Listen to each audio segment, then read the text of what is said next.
guys, I'm Michael Cheek, and this is, I believe, the third video for Friends in Low Places, and by Garth Brooks. And what we're going to be learning here is the chorus. The chorus is actually pretty simple. I've kept everything the same as we did in the other videos. I've got an acoustic guitar, I've got the capo on the 2nd fret, standard tuning, but the capo's on the 2nd fret. And the only other time you actually change your tuning and stuff like that is for the electric guitar solo in the song. I played that on my electric guitar. That's in the next video. I've already actually done the video, but that's going to be in the video after this, in the way I have them laid out and I label them. But that's the only time I'm changing that. So for just about the entire song, if you're just going to play along with it and strum your guitar chords, capo on the 2nd fret, electric or acoustic really doesn't matter. But let's go ahead and get started. Now, it's actually pretty simple. All you have to know are the formations for G, A minor, and D. Now, obviously, because I'm capoed up, these aren't the actual chords I'm playing. You know, when I play a D chord, up here it's really an E because of the capo, but it looks like those chords, okay? So again, when I'm referring to fret numbers, I don't have to do it a lot here, but just a quick explanation. I've got my capo here, so I'm considering this 3rd fret the actual 1st fret. I'll call it 1st, 2nd, 3rd, 4th, 5th, okay? And I don't refer to these back here, I just pretend they're not there. So this is 1st fret, 2nd fret, 3rd fret. So for your first chord, it's going to be that G formation. And by G formation, I just mean the way you would normally hold a G chord back here if the capo wasn't on, okay? So the first chord is a G formation. You're going to put your first finger on the 2nd fret of the A string. It's going to be that note right there. Your middle finger is going to go on the 3rd fret of the thick E string. And your pinky is going to go on the 3rd fret of the skinny E string. Everything else in between is open, so it's 3rd fret, 2nd fret, open, open, open. And then 3rd fret for the skinny E string. Okay? You're going to stay on that G chord. For one, you're starting on it, but then you stay on it for a real long time. The A minor and the D forms of that come after that are actually pretty quick. Okay? So you're going to stay on the G, and so that's a good one to practice your rhythm on. This actually is a pretty slow song, so kind of that typical lazy country strumming pattern will work, where you're going.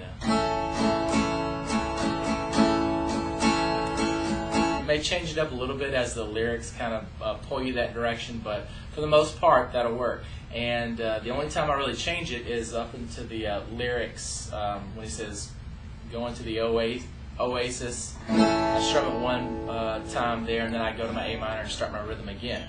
But for the most part, when that chorus starts, you start with the this old strumming pattern. Okay, that's one time through. So in case you haven't learned that before, it's the direction of my hand matters. We're going to go down, down, up, down, up. Okay, and because I'm skipping some of the, I'm not going. I keep my hand moving.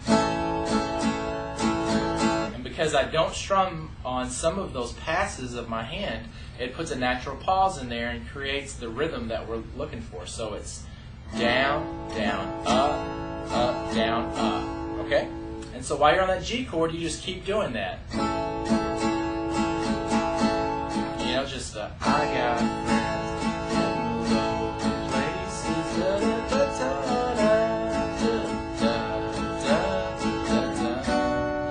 An A minor right there. I couldn't remember the words, so I'm just humming it for you, but that's what you're going to do on the G chord. Right after that, you go to the A form, and or A minor form, and that's going to be 1st fret on the B string, 2nd fret on the G string, and 2nd fret on the D string. And it's going to be open on the A string, okay, and the skinny E string. You don't play this thick one. So mute that one with your thumb. Okay, there's your A minor, and you're just going to stay on that one this long.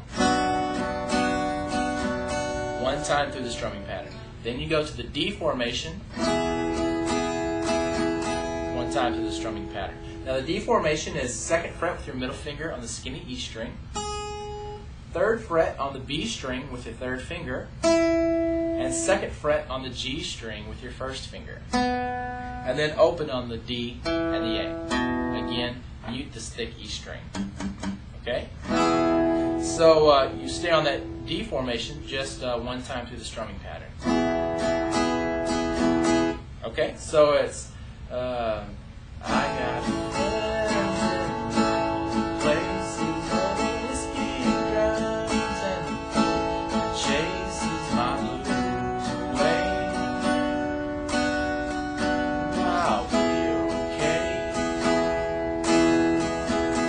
Actually, that was longer than one time through. So I'll tell you what I'll do is at the beginning of this video, I'll make a cut of me playing with it. And I'll put it at the beginning of the video so you can watch it. So if you're watching this, you've already seen it. But anyways, that's basically it. So what I'm going to do is play along with it. I've got it set up for the chorus right here, so you can watch my chord changes if you have any trouble, and just change when I do, okay? So here we go.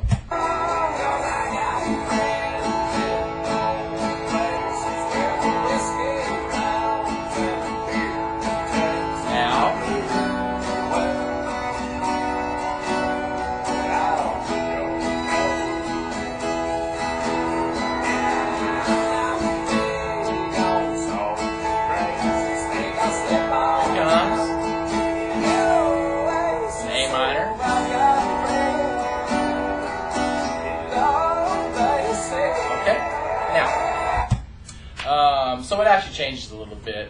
That's why I got thrown off a little bit. The first time through, you hang out on the A minor and the D a little longer.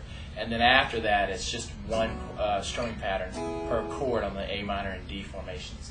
But basically, the reason I'm not that concerned with it is because, for the most part, a little tip that you can remember past this lesson is try to feel your way through the chord changes.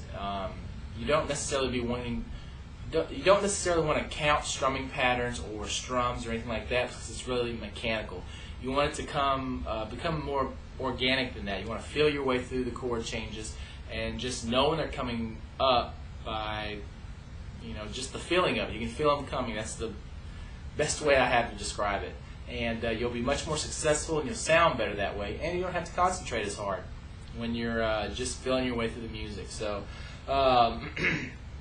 Again, good luck playing the song. That's going to cover everything. Once you're done with this, if you want to play the solo part, I've already made that video, but I'm going to have it listed after this one, and you can play the solo. It's going to be better on an electric guitar, though. But you don't need a capo for that, so that's good if you didn't have a capo.